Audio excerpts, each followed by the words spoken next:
Okay guys, I'm here today with Chris Downey. He's a black belt from Alex Brito. He owns the school Alliance, Pennsylvania. I just made a seminar here today. It was a great turnout, it was very cool. And Chris is gonna show us one of his favorite moves. That's some variation from the mount armbar. So he's on the mount, he's gonna go to the armbar, the person is gonna defend it, and he's gonna switch to the armbar on the other side. So I have seen this position before and it's very cool. It's not like my favorite, but it's super effective. So it's just like not my style, but I have seen a bunch of people doing that in the highest level and being very successful.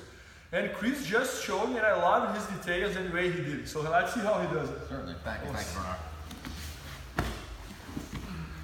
So from this mount position, right, a lot of times we start to go for our armbar and our S mount, and our opponent will hide their hand under that bicep. Classic defense we often learn very, very early.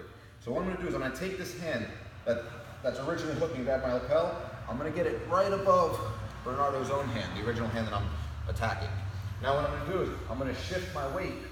It's almost like I'm squatting on top of my opponent. I turn, and then I just come back and I aim for this lapel, and I go right back into my armbar.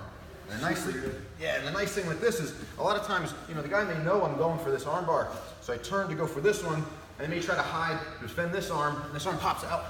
Then I go back to that very, very first arm too.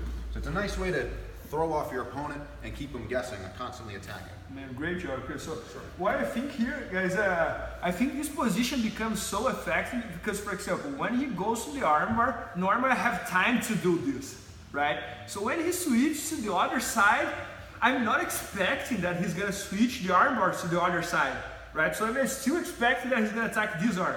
So now that when he goes to the other side, I don't have the time to switch my other hand to my other biceps. So he catch my arm stretching, right? So this is gonna be like a surprise for me, and I don't have the time to switch this arm here to this biceps, right? So let's see one more time, Chris. Look, he's gonna go to the armbar, I'm gonna defend it. Then he switches to the other side. Guys, I don't have time and space here to put this hand on this biceps.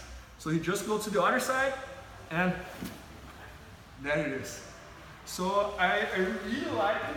I remember, like, I used to do that technique when I was probably like purple or brown belt. Nowadays, I'm not doing too much anymore. I don't even know why, but super good and super effective. Really enjoyed it, Chris. Yeah, I use that in a lot of competition from the mount early on. I think it's a very effective way to throw off a lot of people from that position constantly. Yeah, I agree. And everybody's expecting the armbar, but nobody's expecting the armbar in the other arm. So super good. Thank you. Thank you, Chris. That's very honorable to have you today. My pleasure. Thank you.